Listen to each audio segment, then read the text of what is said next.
Hello everyone, a very warm welcome to Learn Academy Plus, your own YouTube channel.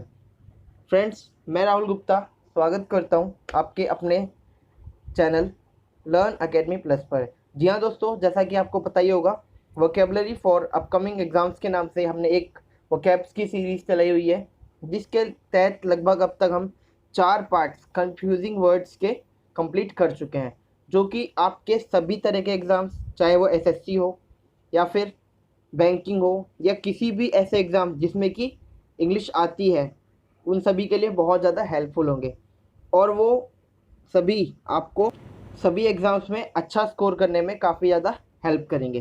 तो दोस्तों, अगर आप channel पर नए हो तो चैनल को सब्सक्राइब करना बिल्कुल मत भूलना और बेल आइकन को प्रेस ज़रूर कर देना, जिससे कि आने वाले सभी पार्ट्स आपको टाइम टू टाइम मिलते रहें और चैनल से जुड़ी हुई हर अपडेट से आप एकदम अपडेटेड रहें। तो चलिए दोस्तों, आज का पार्ट 5 कन्फ्यूजिंग वर्ड्स स्टार्ट करते हैं। तो हमारा दोस्तों कन्फ्यूजिंग वर्ड्स का पहला वर्ड है अमोरल।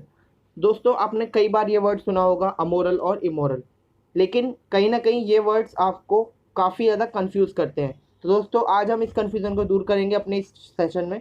तो दोस्तों, जानते हैं अमोरल यानी कि निनैतिक और इमोरल यानी कि अनैतिक। अमोरल होता है हैविंग नो मोरल मिस्टेक्स, वहीं इमोरल यानी not conforming to moral standards. जी हाँ दोस्तों, एग्जाम्पल्स की बात करें तो I strongly disagree with amoral approach to politics.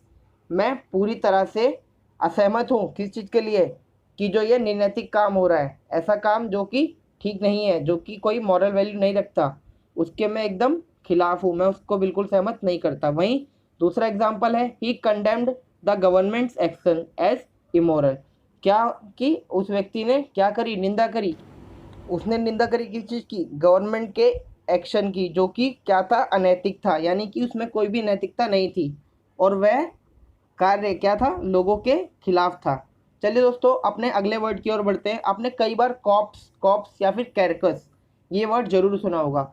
इसमें कि खास करके जब भी आप फिलर्स या फिर क्लोज टेस्ट कर रहे होते हैं तो आपको ये बहुत ज़्यादा कंफ्यूज करते हैं। तो चलिए दोस्तों, आज की कन्फ्यूजन आपके लिए हमेशा दूर हो जाएगी। कॉप्स, जो पहला कॉप्स है उसका मतलब होता है सेना की टुकड़ी, अ डिवीजन ऑफ आर्मी। वहीं जो दूसरा कॉप्स होता है उसका होता है मृत शरीर यानी कि डेड बॉडी। वहीं जो तीसरा कार्कस है उसका मतलब होता है किसी बड़े जानवर का मृत शरीर यानी कि the dead body of a large animal. वहीं दोस्तों एग्जाम्पल्स की बात करें तो he belongs to the diplomatic corps, यानी कि वह किसे, सेना की टुकड़ी से संबंधित रखता है, यानी कि संबंधित है। वहीं सेकंड एग्जाम्पल की बात करें तो police discovered the skeletal remains of a cops. Police ने क्या डिस्कवर किया, कि एक स्केलेटल यानी कि एक ढांचा, मृत शरीर किसी किसी मृत व्यक्ति का। वहीं दोस्तों अपने अगले एग्जाम्पल की ओर बढ़ते हैं। The butcher out of the calf's carcass. Butcher यानी कि कसाई खाना, वहाँ पर क्या मिला, क्या आउट ऑफ हुआ, वहाँ पर काफ्स कार्कस यानी कि एक बड़े जानवर का मृत शरीर। चलिए दोस्तों, अपने अगले वर्ड की ओर बढ़ते हैं। दोस्तों, ये डिसेंट और डिसेंट वर्ड मैं पहले भी किसी एक पार्ट में करा चुका हूँ। अगर आपने नहीं देखा हो तो आप पीछे जा करके भी देख सकते हैं। तो दोस्तों, जो डिसेंट है उसका मतलब होता है सभ्य यानी कि नाइस या फिर रिस्पेक्टेबल। वहीं जो दूसरा डिसेंट है उसका मतलब होता है ढलान यानी कि डाउनवर्ड मोशन। वहीं जो तीसरा वर्ड है उसका मतलब डिसेंट यानी मतभेद, डिफरेंस ऑफ ओपिनियन। ठीक है दोस्तों, एग्जाम्पल्स की बात करें तो a skilled mechanic earns decent wages, यानी कि जो एक निपुण व्यक्ति है, निपुण मैकेनिक है, स्किल्ड मैकेनिक है, उसको क्या मिलता है, डिसेंट वेजेस, मतलब अच्छी क्या मिलती है, वेजेस मिलती है यानी सैलरी मिलती है। वहीं दूसरे एग्जाम्पल की बात करें तो the plane began its descent into Paris. जो प्लेन था उसका शुरुआत कहाँ, नीचे जाने की जो शुरुआत हुई कहाँ पर, पेरिस में। वहीं दोस्तों अपने थर्ड एग्जाम्पल की बात करें तो in the early 1960s the voices of dissent began to rise. क्या दोस्तों, 1960 में जो मतभेद की जो आवाज़ें थी वो उठना शुरू हो गई थी। चलिए दोस्तों, अपने अगले वर्ड की ओर बढ़ते हैं। फ्लॉन्ट या फिर फ्लाउट। आपने कई बार ये वर्ड देखा होगा, खास करके फिलर्स या फिर क्लोज टेस्ट में, जो कि आपको काफ़ी ज़्यादा कंफ्यूजिंग लगते हैं। ठीक है दोस्तों, आज के बाद आपकी ये कन्फ्यूजन दूर हो जाएगी हमेशा के लिए। तो दोस्तों, जो फ्लॉन्ट होता है उसका मतलब होता है दिखावा करना, यानी कि डिस्प्ले ऑस्टेंटेशियली या फिर टू शो ऑफ। वहीं फ्लाउट का मतलब होता है उल्लंघन करना, डिसरिगार्ड अ रूल और कस्टम। एग्जाम्पल्स की बात करें दोस्तों तो he is a very rich but he does not like to flaunt his wealth for और वेस्ट हिज मनी। सही बात है दोस्तों, अगर आप रिच भी हैं तब भी आपको अपने जो पैसा है या फिर आपकी जो वेल्थ है उसका दिखावा कभी भी नहीं करना चाहिए। वहीं दोस्तों अपना अगला एग्जाम्पल है, many motorcyclists flout the law by not wearing helmets. जी हाँ दोस्तों, आपने कई लोगों को देखा होगा जो मोटरसाइकिल तो चलाते हैं लेकिन और हेलमेट ना पहनना कहीं ना कहीं हमारे जितने भी ट्रैफिक रूल्स हैं उनका क्या है, उल्लंघन है।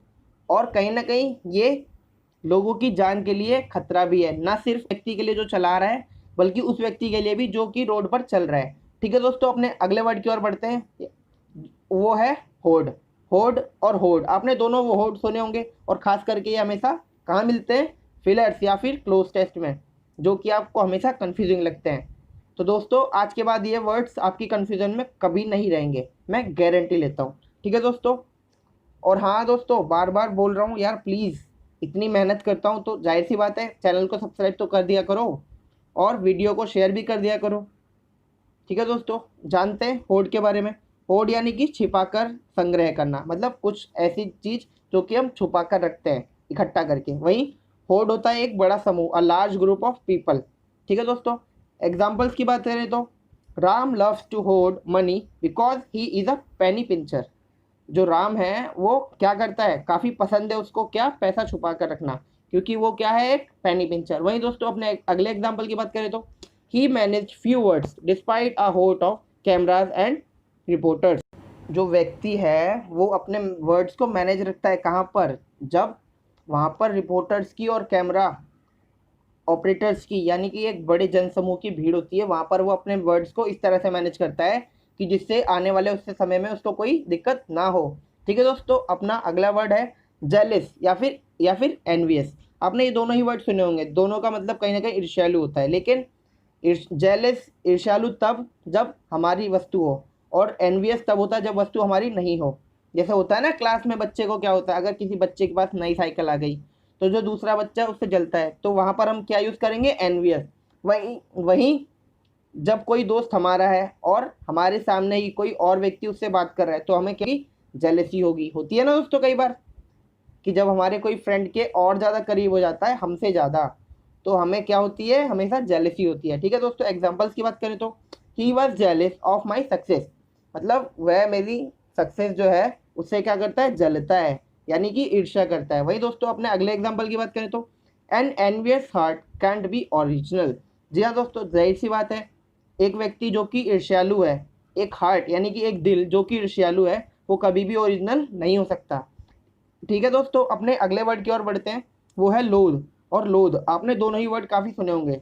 जो लोध है उसका मतलब होता है अनिच्छुक, वहीं जो दूसरा लोध है उसका मतलब होता है घृणा करना, यानी कि टू हेट। और जो फर्स्ट लोध है उसका मतलब है रिलक्टेंट या फिर अनविलिंग। तो दोस्तों एग्जाम्पल्स की बात करें तो the little girl was loath to leave her mother. जो लिटिल गर्ल थी वो अपनी मम्मी को छोड़ने के लिए बिल्कुल भी इच्छा में नहीं थी, मतलब वो बिल्कुल अनिच्छुक थी, मतलब उसकी अपनी जो विल थी उसके अगेंस्ट जाकर के उसने मम्मी को छोड़ा। वहीं दूसरे एग्जाम्पल की बात करें तो द टू मैन लोथ ईच अदर। जाहिर सी बात है दो व्यक्ति क्या कर रहे हैं, आपस में एक दूसरे से घृणा कर रहे हैं। ठीक है दोस्तों, अपने अगले वर्ड की ओर बढ़ते हैं जो कि है लग्जीरियंट या फिर लग्जूरियस। आपने दोनों ही वर्ड काफ़ी बार सुने होंगे और खास करके क्लोज टेस्ट में तो आपको जरूर मिले होंगे। तो दोस्तों जो पहला लग्जीरियंट है उसका मतलब होता है प्रचुरता में उगना, यानी कि स्ट्रॉन्ग इन ग्रोथ। वहीं जो दूसरा लग्जूरियस है उसका मतलब होता है विलासितापूर्ण, यानी कि एक लग्जूरियस लाइफ। आपने सुनी होगी ना, जो बड़े बड़े पैसे वाले लोग होते हैं उनकी लाइफ कैसी होती है, लग्जूरियस होती है, यानी कि वेरी कंफर्टेबल एंड एक्सपेंसिव। वहीं दोस्तों एग्जाम्पल की बात करें तो her luxuriant hair fell around her shoulders, यानी कि जो उसकी इतनी सारी संख्या में जो उसके बाल उगे हुए थे वो कहाँ पड़े थे, फेल अराउंड कहाँ थे, उसके कहाँ फैले हुए थे, उसके शोल्डर्स पर। वहीं दोस्तों अगले एग्जाम्पल की बात करें तो it was a luxurious bathroom with a sunken bath, मतलब जो बाथरूम था यानी कि जो नहाने का कमरा था वो कैसा था, काफ़ी ज़्यादा लग्जूरियस था, और उसमें क्या था, एक बाथ टब भी था जिसमें कि आप डूब करके आराम से स्नान कर सकते हैं। ठीक है दोस्तों, तो अपने अगले वर्ड की ओर बढ़ते हैं जो कि है मिलीगेट या फिर मिटिगेट। आपने ये वर्ड काफ़ी बार सुना होगा। तो दोस्तों जानते हैं मिलिटेट का मतलब होता है प्रतिकूल होना या फिर टू हिंडर। वहीं मिटिगेट का मतलब होता है तीव्रता का कम होना, ठीक है दोस्तों, एग्जाम्पल की बात करें तो this policy served to militate against urban growth in that province. जो पॉलिसी थी वो क्या कर रही थी, अगेंस्ट थी किस चीज़ के, अर्बन ग्रोथ के, वो भी किसी एक प्रांत में। ठीक है दोस्तों, वहीं अपना जो अगला एग्जाम्पल है, we have to figure out a way to mitigate the cost. हमें क्या एक रास्ता निकालना पड़ेगा, किस लिए, जिससे कि हम जो कीमत है उसको कम कर सकें, ऐसा कर सकें जिससे कि वो लोगों की रीच में हो, पहुंच में हो। अपना अगला वर्ड है दोस्तों पोर या फिर पोर। पहला जो पोर है उसका मतलब होता है छेद, स्मॉल होल। वहीं दोस्तों अगला जो पोर है उसका मतलब होता है बहना या फिर उड़ेलना। आपने कई बार देखा होगा ना, ग्लास में ऊपर से हम पानी क्या करते हैं, पोर करते हैं यानी उड़ेलते हैं। वहीं दोस्तों इसका मीनिंग की बात करें तो फ्लो या फिर कॉज टू फ्लो। ठीक है, बहना या फिर उड़ेलना। एग्जाम्पल्स की बात करें तो दोस्तों he was sweating at every pore, मतलब उसका जो एक एक छेद था उसके शरीर का, उसमें से क्या निकल रहा था, पसीना निकल रहा था। ठीक है दोस्तों, अपने अगले एग्जाम्पल की बात करें तो pour the sauce over the pasta and serve immediately. किसी ने व्यक्ति से कहा क्या, कि जो सॉस है उसको पोर करो किसमें, पास्ता पे, और उसको जल्दी से सर्व कर दो। ठीक है दोस्तों, आज की वीडियो को यहीं समाप्त करते हैं। आपको वीडियो कैसा लगा कमेंट में ज़रूर मेंशन करना, और आपके पास जो भी कंफ्यूजिंग वर्ड्स हैं उनको कमेंट में ज़रूर मेंशन करना। ठीक है दोस्तों, और दोस्तों बार बार बोल रहा हूँ, चैनल को सब्सक्राइब करना मत भूलना, और वीडियो को अपने दोस्तों तक जितना हो सके शेयर करना, क्योंकि आपके शेयर करने से ही हमें मोटिवेशन मिलता है, जिससे कि हम अगली वीडियोज़ को और भी मेहनत से बनाएं। ठीक है दोस्तों, चलते हैं, अगली बार फिर मिलेंगे एक नए पार्टी के साथ।